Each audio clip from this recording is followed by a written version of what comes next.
You're listening to the More Than the Music podcast, episode 49, featuring David Dunn. When I was a kid, when it came to Jesus, the only things that mattered were that he existed and that he loved me. That was the extent of what faith was to me. And then as I grew up, faith became like a theological mountain that I had to scale. I had to know all of these things, and that was the new definition of faith. How much I knew about hermeneutics and theology. And I'm not degrading people for gathering information. I think gathering information is important, but it's not the thing that you should value the most. You're about to hear the hilarious reason David started playing guitar, why he calls a trip to Africa the best and worst decision he's ever made, what he's learning about marriage before he gets married that's making him a little nervous, and the family tragedy that inspired many of the songs on Yellow Balloons. I'm Justin Paul, along with David Dunn, and we're going to talk about a lot more than just the music. More Than the Music is hosted by Justin Paul, a touring musician turned national radio personality who loves the dramatic, humorous, sometimes tragic, and often inspiring story behind the songs from your favorite artists. You can connect with the show at wayfm.com/Justin. Now here's your host, Justin Paul. I am so excited today to be joined on the More Than Music podcast by Mr. David Dunn. How are you, sir? Dude, I'm doing great. Thanks for being here. We're going to talk about the songs on the album Yellow Balloons, plus get to know you a little bit more. So before we jump into the record, let's start way back at the beginning. You grew up in Midland, Texas, right? True. You're like the fourth of six? I am the fourth of six. Impressive. Yeah. That's a big family, though. That is a lot of Dunns. Yeah. Yeah. And they are progressively growing in size. I've got 3 brothers and 2 sisters. They're all married, and they have literally pumped out an entire herd of children. Except you. Except for me. Yeah. But I'm getting married. You're getting married soon? Yep, in like 2.5 weeks. Now, will you immediately try to jump on the kid train, or are you going to be like me? I've been married like 5 years, no kids yet, and I love it. Love it. I don't necessarily want to even think about it. Yeah. But what I have learned about marriage is that it's not just up to me. Yes. So if it was, I could give you a concrete answer. But the fact of the matter is that there is a secondary party involved. And I don't think that she wants to do a lot of daddling. Yeah. Daddling? Diddling. Dilly-dallying. Yeah, there we go. That's what we used to say in Georgia. Nailed it. Yeah. Well, you've been dating for 5 years, is that right? I dated my wife for 7, so Had a boy. we like to date for a little while The slow and steady before we see wins what's the up. race. Except I did meet my wife in high school. So Okay, a little different. yeah, a little different. I wanted to make sure I could like at least afford life and not stay at home with mom and dad Right. before I got a wife. Okay. Yeah, that's a little bit more noble than mine. Yeah. Mine was just a little bit of panic. Cold feet. To be honest with you, it's because I like my life. I like the way I get to do things. I like my independence. I think marriage is really valuable, but it's always something that I'll do later because I enjoy what I'm doing now. I enjoy every facet of my current existence and the massive responsibility of being married and the massive amount of effort that I assume is going to have to go into making this thing work. Those are all things that I know are worth it, but I could, because I was capable of putting it off. Yeah. And so it's just time it needs to happen. Yeah, that whole change is scary, man, because like now you're immediately responsible for someone other than you. Someone For else another to take person's care of. livelihood. It's like a whole nother person. And it's not even taking care of them. It's the fact that, because I'm already starting to learn this. She's already started to like tinker with things, which normally I would be like, oh, that doesn't matter at all. I don't care about that. Yeah. I'm like kind of having a problem with it already. Like I'm having to talk myself out of being annoyed, even though things are like getting better. You know, I'm a bachelor, and so most things are kind of crappy at my house. And she's like kind of taking things and like, this is the way they're going to be when we get married. And I'm going to write some songs about this, I can guarantee it. But I'm learning how selfish I am already. I'm not even married yet. And I don't even have another person living in my house. And I can already foresee that I'm going to struggle with the fact that my life no longer just belongs to me and God. Yeah. Now, I think most guys do struggle with that. I don't know if women necessarily do. It didn't feel like my wife did because as soon as we got out of high school, she was like, let's get married. And I was like, whoa. Hold up. It's not that I question our love for each other, but that's a big task to take on. Yeah. And plus, it's your whole life. Right? It's forever. It's a forever thing. Yeah. So that's a pretty big deal. Your brothers and sisters, man, they've got the kids thing taken care of. But when you were growing up, what was that like with so many siblings around? I mean, I'm the youngest of 3, but my siblings are significantly older than me, so I basically grew up an only child. I mean, obviously you had Interesting. siblings all around you. What was that like for you growing Yeah, so up? it's 2 years between the top all the way to the bottom. 2. Wow. All the way down to 6. Like they clockworked it all the way down. Not on purpose, by the way, which is also terrifying. And that's sort of the theme in our family. Yeah? Is Dunns are accidentally fertile. Yeah. Which is double doses of terrifying. Yes. Let's not talk about that either because it makes me nervous. Growing up, it was a madhouse because we were literally like 6 feral children who just ran amok. Like the things that I Causing did trouble. when I was like 6 years old are astounding. I would just get on my bike and ride in the middle of the street all the way down to the 7-Eleven to get a Slurpee. Yep. Right? As long as I was back in 3 hours and my mother didn't notice. Yeah. That was completely fine. I could tell you 100 different stories about outrageously dangerous things that we did all the time, but that was sort of the MO for the Dunn kids. We were the feral children that ran around the neighborhood. I lived in the sticks in Georgia, and I used to go out and play in the woods by myself as a kid. I think about that, like, what were my parents thinking? Yeah. Like, I'm a kid in the woods. So much stuff could happen, Totally. but totally different world back then. Yeah, man. yeah. I Like think back it then, is. like we're old. Like look at us now, you know? Yeah. We're talking like our grandparents. I know. I did hear that you were the wild child in the family. Is that true? You were the troublemaker? I was, wild child, depends on how you define that. Troublemaker, yes. I was a horrible child. Actually, I'll put it to you this way. My parents are very fond of saying this. They had 3 kids, and they looked around at other people who were having problems parenting, and they went, we don't get it. This is so easy. We don't know why anybody ever has any problems. And then they like to say that God's dose of humility to them was having me. I was a terror. And this is still inside of me. I'm like an authority shaker. Like I really, really am obstinate. And if you want to really hack me off, the way to do it is to try and assert some authority over me. And that's, you extend that to me as a kid who has no filter. And anytime they're like, don't touch that microphone. And I would go, look you in the eyes. Boom, touch the microphone. And that was every day, multiple times. So my dad likes to say the 2 or 3 spankings a day I got till I was 8 was him saving me from prison. Yeah. I used to get a couple spankings just in case. Like Just we to know you stock did 'em something up. today. We know you did something. So go ahead in your room. You can tell us what it is. You're in trouble. Or not, and then you're going to get a spanking. I would walk by my dad's recliner and there would just be a newspaper rolled up waiting for my behind as I walked by. They didn't do newspapers because I would laugh at them. Yeah. It was spoons until spoons broke. Ooh. And then we moved on to this. Maybe we should call Child Protective Services, but then it was hangers. I got spanked for the hangers. What? And the worst part about spankings when I was a kid is that they would send me to my room and then they would make me wait for like 30 minutes. It felt like years. I would have to sit in there in turmoil about when they were going to come in, make me explain to them why I was getting spanked, and then spank me with the hanger. I used to have to go pick out the belt. Did you ever have to do that? No, it Go was... pick your poison. Really? And if you came back with a wimpy one, it's like, nope, go back and get another one. I never had to do that one. Yeah. I don't even know what I would have done. Go in to that my scenario. dad's closet and pick out the belt that he was going to spank me with. I did, Yeah. however, try the number where like I put on like 6 or 7 pairs of pants, and that always got me the bare bottom spanking every time I tried that one. When you try to deke it, it's like you get the worst. They know. Turns out you're not as sneaky as you think you are when you're 6. But then you started playing music at 15, right? What happened on this trip to Mexico that got you into music? It's a very spiritual story. It was more like 14. We were on a mission trip to Mexico, my youth group, and there was about 25 boys and 25 girls. And the first day we got there, we were under this tent, and this cat stood up the front with a guitar, and he's going to lead us in some worship. Mm-hmm. And we're 14, right? And so girls on one side, boys on the other. Can't. No, there's no intermingling. No. Those are the strange creatures over there. And so Tim got up with his guitar, and he played for like... Now, who's Tim? I have no idea. I would love to meet this dude. You don't remember who this guy is?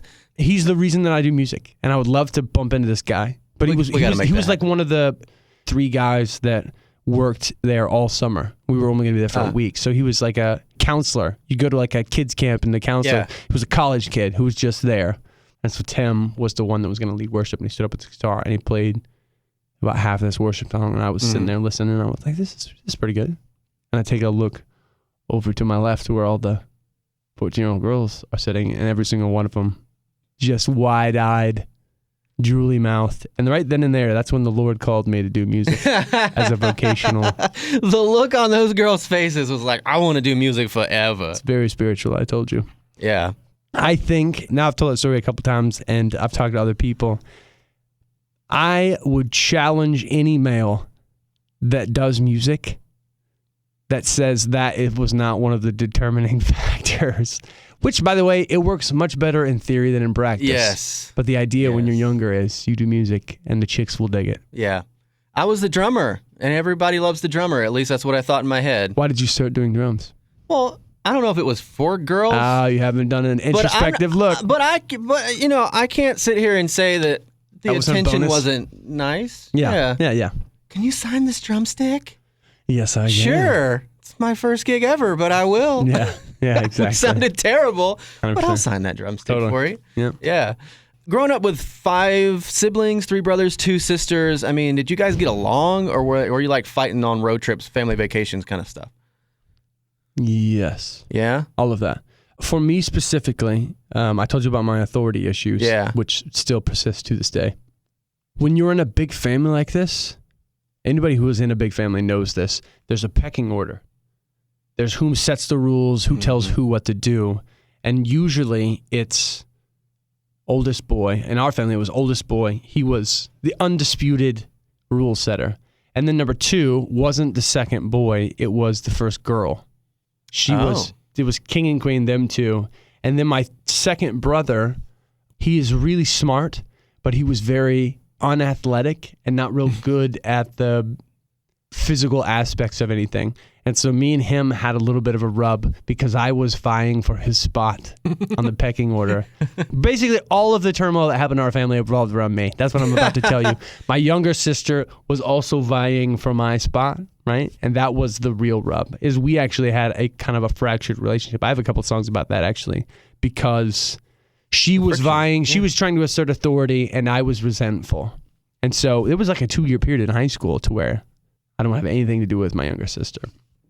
So my family is very, very close. Like, you hear me say these things, they were things that absolutely we've talked about and they're in the past. My family is abnormally close, more so than anybody else's family I've ever seen, right? We're like, my favorite people in the world to be around 100% is my brothers and sisters and their wives and husbands. And family vacations or gatherings, those are my favorite times to hang out with anybody in the world. And I probably only in the last 5 years have realized that that's not the norm. Yeah. Most of my friends, they're sort of dreaded. They go back for Christmas and they sort of like, all right, I got to get this out of the way so that I can go somewhere else. So our family is not that way. We are, everybody in the family, I think, would say that same thing. Yeah. My favorite people in the world are my brothers and sisters. I enjoy my family, but because my siblings are significantly older than me, like my brother is 19 years older than me. My dad is that way. And my sister's 15 years older than me, we don't have a lot in common. It's almost like we grew up, we had the same parents, but different generations. Right. You know? It's almost like uncles. Yeah. It's like uncles and aunts. Yeah. That's how my dad is. My dad is, 62? And his next brother is 18 years older than him. That's great. 18, I mean, he's got an 86-year-old brother. So by the time I was old enough to know I had siblings, they were out of the house and they were just, it was me and mom and dad. I grew up like an only child. That's like a different deal. Yeah. Completely different. So when I go home for Christmas, I enjoy my family, but it's not like we go hang out because we don't have a ton in common, Yeah. Like don't if you enjoy your family, I still think that is outside the norm. I think most people put up with their families. When I say their family, I'm talking about their siblings. Right. Their mom and dad, usually they're in a different category, but their siblings usually are people they put up with. Or there's something that's gone wrong and they're holding it against each other. I hear that story all the time and I'm baffled by it. Yeah. Only because I can't imagine my life without these people. Even though they live in Texas, I live in Nashville. We're nowhere close to each other. But these are the cornerstones of my existence. It's my faith, Jesus, and my family, even though they're not here. That's the way it works with me. So, did you just recently go on vacation with all of them too? Yeah. We just went to Florida, watercolor. family vacations still exist, man. We Even do when it, man. you Like get old. every 2 years. And it's literally, I mean, there's like, how many of us now? I can't even remember. 30 something, Wow. including nieces and nephews. And my fiance came this time around. It was delightful. Now, when you got into music at 15, did you know at that point that you were going to make a career out of it? No. Because you were also into sports too, right? Didn't you I have like wanted a to basketball be, I wanted scholarship? to be Michael Jordan. Yeah. Yeah, until I realized that I'm short and can't jump that high. But didn't you get a basketball scholarship? I did. Yeah, I went to Montana Come on Tech. now. You're being humble here, I guess. You had to be pretty good to get a scholarship. I was good in high school. I went to a private school, but we won state in Texas twice in 2A when I was a junior, and then we were supposed to win again the next year, and we blew it. But yeah, I went and took a scholarship up in Montana, played ball for up there for 2 years, basically a D2 school. And it was a failing program. They were really horrible.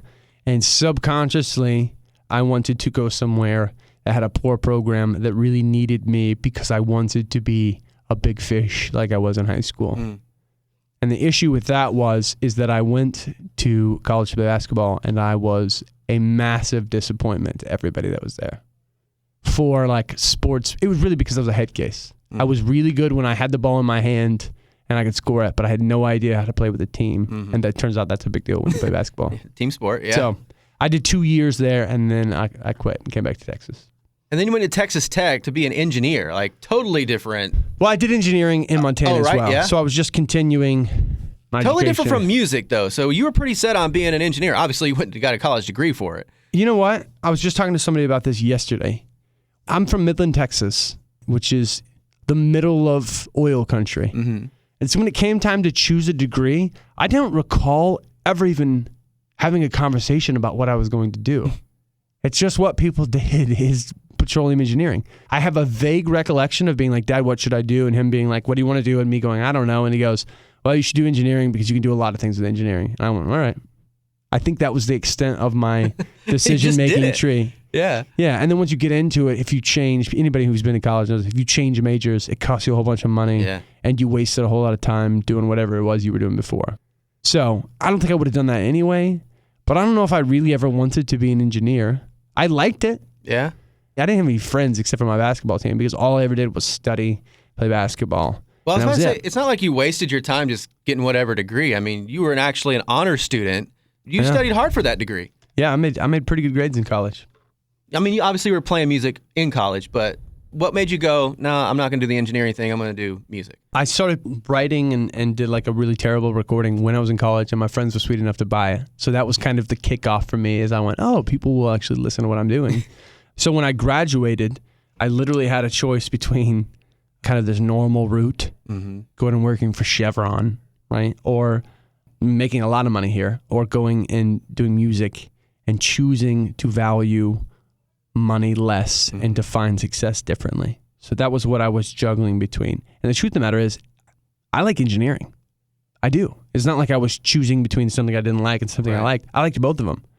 So I went through this big process of begging God to point in one direction specifically, to show me the burning bush and make me go that way. And the truth is that this didn't happen. There was no direct pointing. And so the reason I chose music is really because I went, if I do engineering, this music thing is never going to be a possibility again. I have a little bit of momentum, and I'm never going to be able to do that ever again. So I'm going to try this. And I probably 15, 20 times I went, here's my goal for the next 6 months, year. And if these things don't happen, then I'll just quit and I'll go do something normal. I still do those, for goodness sake. Like, to me, there's still like tangible things that I want to have to be able to accomplish. And if I'm unable to do them, then I go, well, then maybe I should do something else. And it's not usually going back to engineering now. It's like, here's the other thing that I should do in the music industry. Or So it's like a constant evaluation of what you're doing based off how things line up, right? Yeah, a lot of this is just me talking. I'm an incessive worrier when it comes to my career. And mostly what I worry about is whether or not what I do matters. That's the main thing that I worry about. If I'm writing these songs I think are important, and they A, either aren't, or B, nobody cares, either one of those two things, then I don't want to do this anymore. There was a point you went to Africa for over a year, right? Like That's true. 13 months out of college, right? That was the period of time to where I was trying to decide which one of these two things I was going to do, right? And instead of help choosing, you decide I'm going to Africa. instead of choosing, I went to Africa for 13 months, to kind of put the decision off. That was really what he gave me the burning bush towards. It's one of the only times in my life the Lord has specifically told me, do this thing. I can only think of one other instance where that has happened, where I've gone, all right, I'm the least likely person you would ever meet to go to Africa and be a missionary for a year. I don't like to be sweaty. I don't like to be dirty. I like air conditioning and modern conveniences. Amen, brother. Preaching. Running toilets are a pretty big deal to me. I'm not like the guy who goes camping and pretends like I don't have a bed at home. I'm down with that. Yeah. So going to Africa I was not super stoked about it. And to be honest with you, it was the most miserable year of my life for a host of reasons. I got malaria and blood poisoning. I almost died like 4 times. My body did not like Africa. I would say that. I read that you got malaria, and I was like, what? Mm-hmm. You don't hear of people coming back from that a lot of times. I'm like, it's like one of the biggest killers ever. Yeah. In the history of humanity. But I didn't die, which was... You're here. Here I am. Making music. And I also don't have any hangover, right? Lots of times people get malaria and then they have it. Like symptoms the rest of their life. Yeah. I think only that usually only happens when like you live in a third world country and they don't have the medicine to pump it out of you. Yeah. From what I've heard, I was also worried about that until I got home and I was like, I got malaria. What do I do? And they were like, we'll check you. And there was nothing there. You'll be fine. Yeah. They said, you'll be fine any way it goes. Yeah. So it wasn't just that. I think that one of the main reasons it was very difficult at the time and best in hindsight is because what I went over there to do was a massive failure, right? I was trying to do microfinancing, which is basically small scale loans to try and end the poverty cycle. And I was awful at it. I had no idea what I was doing. Africa's a different world. It's a culture of people who think differently, right? And that sounds kind of small, but it's massive. It's to the extent of like things we take for granted. You and I are sitting here talking back and forth. This is not the way that they converse with people. This is not the way they relate. Exactly what we're doing right here. This is cultural. Us talking back and forth is cultural. I didn't realize that. I thought it was just humans. But the way that they're even friends over there or the way that they conduct themselves, right? I had to learn that. It took me 6 months. And so I was the only Westerner. So I was outrageously lonely. Yeah. Because I could figure out how to be friends with these people, but on their cultural grounds. But they couldn't do that back to me. You know, humor is a big deal to me. This is another good example. Humor is a really big deal to me, right? That's what I enjoy doing with my buddies. Yeah. Is sitting around cracking jokes and laughing at whatever it is. In Africa, I found out it's cultural. Humor is cultural. And I spent a year without laughing. So like, I've been to Africa. I've been to Ghana. We went there with Compassion International. Yeah, we were only there a week, but you were there for over a year. So, yeah. And if I would have gone with even just one other person from the West, I think it would have been a completely different experience. Yeah, we're there with a team of people. Yeah. You literally went by yourself. I lived in a hut, slept on the ground. Wow. It was a lot. Dude, that's a big deal, like right out of college. Like discovering yourself, trying to figure out what you're going to do in life. Totally. I'm going to go to Africa by myself. That's that's a big deal. Yeah, it's a lot. The reason I think it was the best is because the most important lesson I think I've ever learned in my life, I learned while I was there. And it was because of that I continue to do music, to be honest with you. I learned how to fail while I was in Africa. I, my entire life up to that point, have been doing everything I can and explaining every failure away to make it to where I had always done everything and succeeded, right? And when I went to Africa, it was all on me. So the reason that was so important, not even just for me as a human being, but me as a musician, a lot of people probably don't know this. I've been doing music for 10 years, and the majority of the time you make art, you make it, you hand it to somebody, you try and get them to play it at a radio station, and they listen to it and they go, meh. And it's just a massive amount of failure over and over again and being able to endure and continue despite having the failure happen. The first month, if it had not been for Africa, I would have quit music because failure is not something that I ever considered to be worthwhile.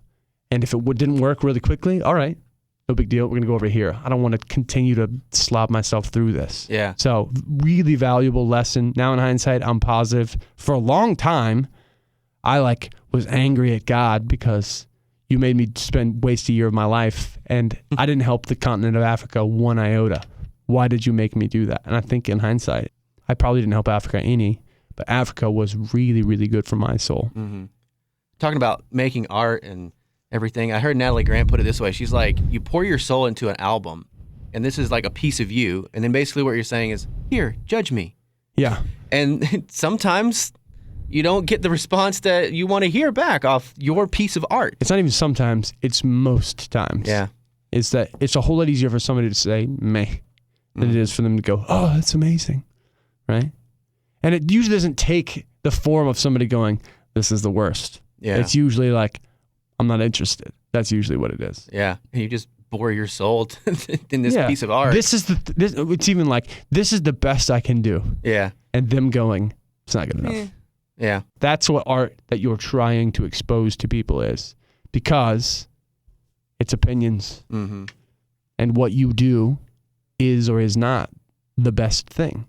And rejection is actually the majority of what you get. And I think it's almost in anything, even business related. I think people who are starting up businesses, the majority of what they do is handle rejection, handle failures, tiny amounts of failures. An invaluable lesson that was awful to learn. That's what I would say about Africa. So I praise God for it now in hindsight, but I was pretty mad at him right after it got over with. Well, jumping into this piece of artwork here, because I really did enjoy this album as I listened through it, preparing for this interview. You had to say that. I didn't have to say that. I guilted you into saying it. If I didn't like it, I wouldn't have you on the podcast, David. Oh, great. Hey, man. No, You're here. That's a tangible. You're good. I like it. The first song is Kingdom. So what's the story behind it? So the way that I write songs is, if you listen to this album, you're actually getting like a snapshot into my existence for a period of time. And that's how all of the last 3 projects that I've done have been. You actually are looking into my life for some period of time. So with this one specifically, the thing that was weighing on me was about 2.5 years ago now. I was in Midland, which is crazy. I'm hardly ever there. I was there playing a show with Unspoken. And before we were going to go sound check, I was making the rounds, seeing my 1,000 nieces and nephews, right? Going to each of the individual houses. And I went over to my sister's house, my older sister, and she had 2 little girls, a 2-year-old and a 4-year-old. And I played with them for a little while, and then I was going to go check. Right, so I left, and they went down for naps. And the 2-year-old didn't wake up from her nap. With no explanation. There's no scientific reason for why it happened. Nothing. Wow. She just didn't wake up. Right, and it's a little bit more convoluted than that, but in general, that's what we came away with. So, when something like that happens, there are a lot of things to deal with. Mm-hmm. And with a 2-year-old, it's very, very difficult to look to God and say, you work all things together for the good of those who love you. Mm-hmm. If somebody's 80 dies, all right, we'll celebrate that guy's life. He lived 80 years. Somebody that's 60 dies. Somebody that's 20 dies, you can even do that. But a 2-year-old, she's like a year into cognizance to where she realizes, I'm alive and these are my people. So it's very, very difficult to put any sort of good spin on it. So during the writing process, that's what's weighing on me. That's where my brain is and my heart. And to be honest with you, I'm the kind of person that when something really painful happens, which is only a couple times in my life really, I like slap it in a drawer and I close it and pretend like it doesn't exist until it doesn't hurt anymore. And really what I did is I raked myself across the coals because I had to keep opening the drawer because what I do is right about me. I didn't actually put that together either. I was going to have to talk about all this afterwards. 2 concepts sort of emerged that really encompass the entire record. Songs about little kids and songs about heaven. Because of her name is Mariah, by the way, 2-year-old. And by the way, a yellow balloon is the reason the record's called that. A yellow balloon is traditionally something you let go at a child's memorial service. So Kingdom is one of the songs of me thinking about heaven. And specifically when Jesus talks about the kingdom of heaven, basically in all of the Gospels, he almost always is referring to not a place that exists in the future, but a place that is currently here. And so that always confused me when Jesus said the kingdom of heaven is like, and then he'll explain this weird story. And I always went, how is that like the kingdom of heaven? The kingdom of heaven is like streets of gold and harps and clouds and angels and everything being great. But that's not usually what it is. The kingdom of heaven is like 3 servants who are with a master. The master goes away, gives them a bunch of money. 2 do a good thing, 1 doesn't do a good thing. Like these weird stories. Mm-hmm. And so it's me trying to compile what's going on with the kingdom of heaven. And here's what I came to is that the Lord's Prayer ends this way. And I think this is the kicker for me about what the kingdom of heaven is thy kingdom come, thy will be done on earth as it is in heaven. And to me, what that says is the kingdom of heaven and all of these stories, these parables, the kingdom of heaven is any place that the Lord's will is done. It's not just a location. It's a place where God's will is done. And so we actually are bringing heaven to earth by following Jesus the way that he asks us to. We're actually bringing the kingdom, the will of the Lord to earth. We're tiny pockets of the kingdom by following him. So that's what the kingdom is it's redefining heaven as not just a place in the clouds, but it's a place where God's will is done. That song in a nutshell. Yeah. That's what the bridge is, the Lord's Prayer, is because that was the breakthrough for me. Bringing heaven down to the here and now. Yeah, kingdom is living in you and I. Standing where the king resides. Bringing heaven down to the here and now. Yeah, kingdom is living in you and I. Standing where the king resides. Kingdom. A song on this album that's one of your personal favorites is Grace Will Lead Me Home. What's the story behind this one? I do a bunch of writing for other people. Usually I'll specifically sit down and write for me, but I'll also be like, all right, we're going to write a song for another artist. Mm-hmm. And that was this song, actually.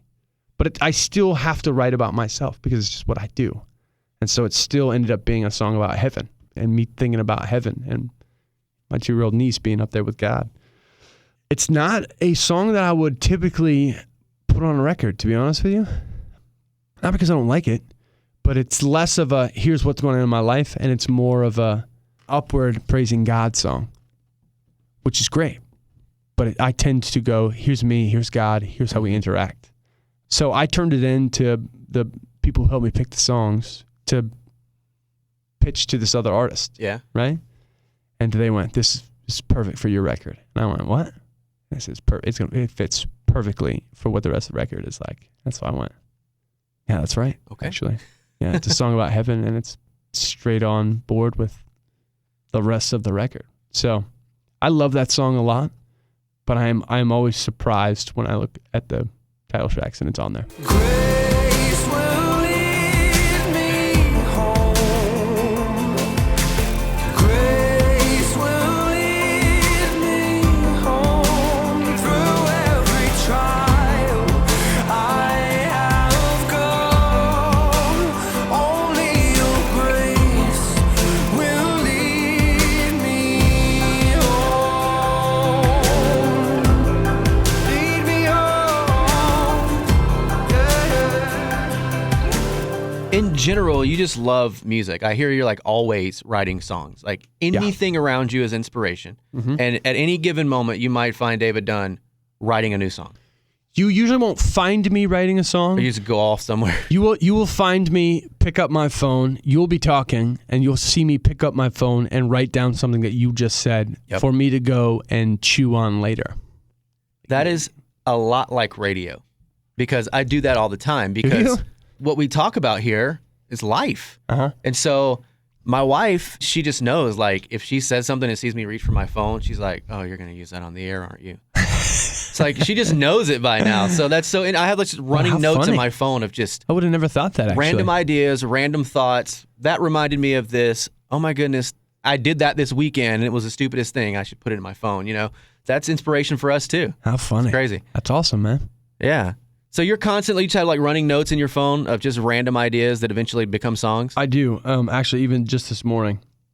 When I say this morning, it was like 3:00 in the morning. So we had a show yesterday and we drove back home. Yeah, and got here at 4. Thanks for being here then. Yeah, totally. Absolutely. I have no idea if this is going to turn into a song, but I think it's wildly interesting. Is this like this could be? This could. I'm going to try to write this song. Lyric on the podcast? Here's the truth of the matter is that like 1 out of every 6 songs actually gets recorded. So I have an entire computer full of really terrible music that's never going to see the light of day. So this, I would guess, because this is so ornate, it probably won't actually be a song. But, this guy was talking about the homeless, right? He's my drummer, sitting in the car with me, driving back from this show. And he was talking about the homeless people. He was talking about people's interactions. Really what we started talking about was skepticism. This is way off topic, but I just like it. So I'm going to talk about it for a second if it's okay. Do it. Skepticism. When a homeless person walks up to me, my first thought is, this person is trying to take advantage of me, right? Mm-hmm. Which is very skeptical and probably an incorrect way to think, but it's the way that my brain works. I'm automatically on guard that this person is trying to take advantage of me. And he was talking about another artist, like a painting artist, who's talking about the homeless people and people like me who are skeptical. What they tend to do is walk around homeless people like they're at the people zoo. So walking in the people zoo is that you're witnessing them from the outside, insulated yourself from engaging in somebody else's life for skeptical reasons, like you would if you went to a zoo and looked at animals. So the people zoo, the homeless people, you walk around people like me, and I absolutely do that. I walk and I sit there and I think about them the whole time they're standing next to me. And almost always it's from a them, me standpoint. Right. I'm looking through the window of my car like a people zoo. So I don't know what song that is, but a song called People Zoo. Stuff you like heard that. it first, right here. Yeah. David Dunn write a song about anything, so beware if you're hanging out with him. It might be a song. Yeah, beware. Now, you were on The Voice at one point, too. I don't know if many people know that about your story, that you spent some time on a singing TV show. I did, yeah. Did that propel you into music, or was it just another thing on the checklist? Well, I won season 2 of The Voice. Oh. No. Tell your friends. Remember that. That's not true. Yeah. That's not true at all. That was a factual lie. Fake news. Yeah, fake news. Fake news. That's hilarious. I'm glad you just did that. Yeah, I was on it for just a hot second, man. Yeah. I mean, I did the blinds. They did like one of those features where they told my story. And Yep. there was a little bit of buzz throughout the series, or like the whole season, because they came back and mentioned it a couple times, because my story is very similar to Adam Levine's. So Adam Levine tweeted about it and stuff like that. But it was a really fun experience. I still have some really good friends from the show. Oh, cool. Because, it was that one episode, but I spent a month in Los Angeles filming for it. Right? Wow. You got to set up all of those shots and stuff like that. Uh-huh. So, when you're not filming, which was only like an hour a day worth of stuff, we just hung out in this really nice hotel, and there's 150 other people who are like really talented and have been vetted to make sure that they're interesting for TV. So it was like the best hangs in the Room full of world. interesting, talented people. It was the best thing ever, man. Yeah. It literally was. There's some in the CCM industry that were on the same season as me that I bet you've talked to, and you should know that that's one of David's buds. Yeah. It was at the Hilton in Studio City, Los Angeles. And jumping back into your music, the song I Don't Have to Worry. Take us behind the scenes on this one and where you were when you wrote it. Worry is me thinking about kids again, specifically Vacation Bible School. Did you go to VBS when you were a kid? I did, yeah. I was a church boy. Yeah, attaboy. Grew up in church. Church boy. So besides the apple juice and sugar cookies, the main thing that I loved about VBS was these miraculous stories that you heard over and over again about the things that Jesus and God were capable of. Mm-hmm. That he could part this giant ocean, right? And I'd seen them at that, just when I was 6, I'd seen them. I knew they were big and massive, and I couldn't imagine how that could ever happen, but it did. And there was another little boy who had a slingshot, and he took down a massive adult, right? Giant. Which is, if you think about it, that's a little PG-13. But VBS, controversial. Cut his head off. Yeah. What? What are you teaching? They didn't teach me that at VBS. Yeah. They actually took that part out of this. I didn't learn that till I was later. Took his big sword. Yeah. So these things that were miraculous, these miracles that happened, and that was basically most of Vacation Bible School, was learning about these miraculous stories. And they were awe-inspiring when you were 6, or when you were 9, or when you were 5, however old you were when you were in Vacation Bible School.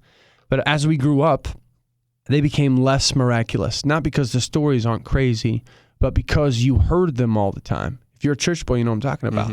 I went to church every day when I was a kid, all the way up until I graduated from high school, right? I went to every time the church doors were open, I was there.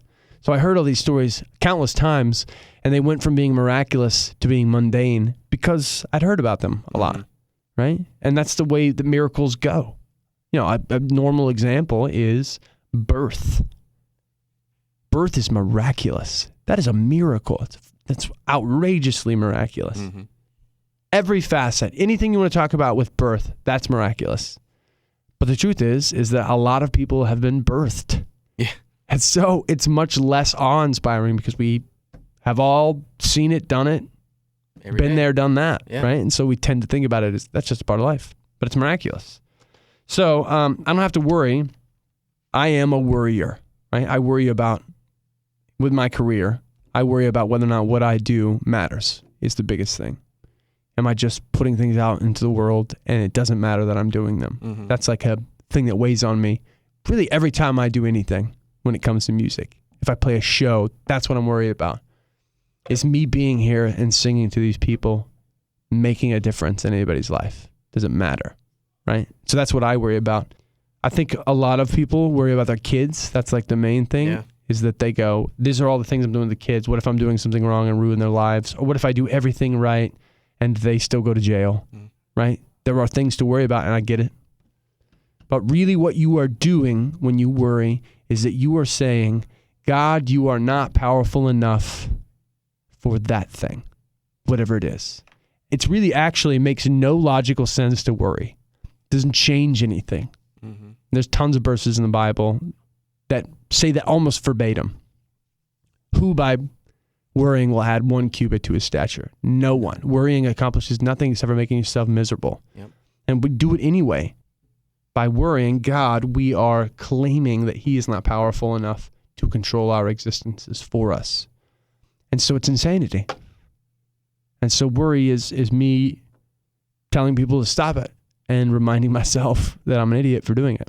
So what am I so afraid of? 'Cause you hold the world within your hands, and that includes my circumstances. So what am I so afraid of? Because nothing is impossible, no matter how improbable it seems. I don't have to worry. I don't have to worry, no. I don't have to worry anymore. No, no. I don't have to worry. I don't have to worry, no. I don't have to worry anymore. He talked about VBS and growing up in church as a kid. I mean, the song I Want to Go Back specifically talks about that. And I think a lot of what you just said reminded me of I Want to Go Back as well. Yeah, they're like in the same ballpark. Yeah. I don't have to worry and I want to go back. So I Want to Go Back is me thinking about what it looks like to have faith like a kid. And I think worrying is a part of that. Mm-hmm. You don't worry about things when you're a kid because you just trust that your parents or God are big enough to handle it. Because at that point, it's tangible. You're tiny, they're big, they can do it. Yeah. Right? There's no issues. Specifically, what I was thinking about with Want to Go Back is the difference between the kid me and the adult me. You know, Jesus constantly is encouraging us to be more like children, especially when it comes to faith. Mm-hmm. And so I'm analytically trying to figure out what was the difference between me now and me as a kid when it comes to faith. And I think here's what I came to, is that when I was a kid, when it came to Jesus, the only things that mattered were that he was, right, that he existed, and that he loved me. And that was it. That was the extent of what faith was to me. And then as I grew up, faith became like a theological mountain that I had to scale. I had to know all of these things, and that was the new definition of faith.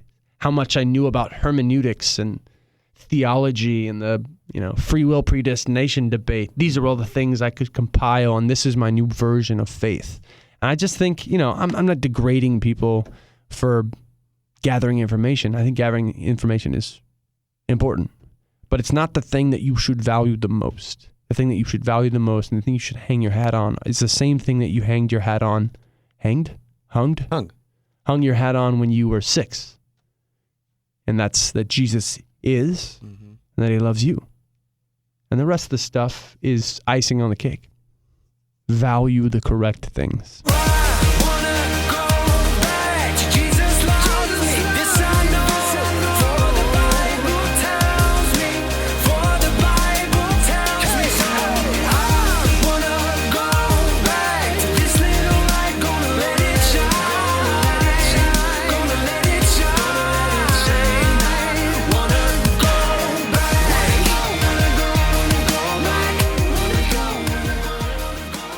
talked about earlier, you're getting married soon, but you're actually going to Ireland to get, or Northern Ireland to get married. Northern Ireland. Is that right? Yes, and it's offensive for you to say Ireland. You can't say that. Okay.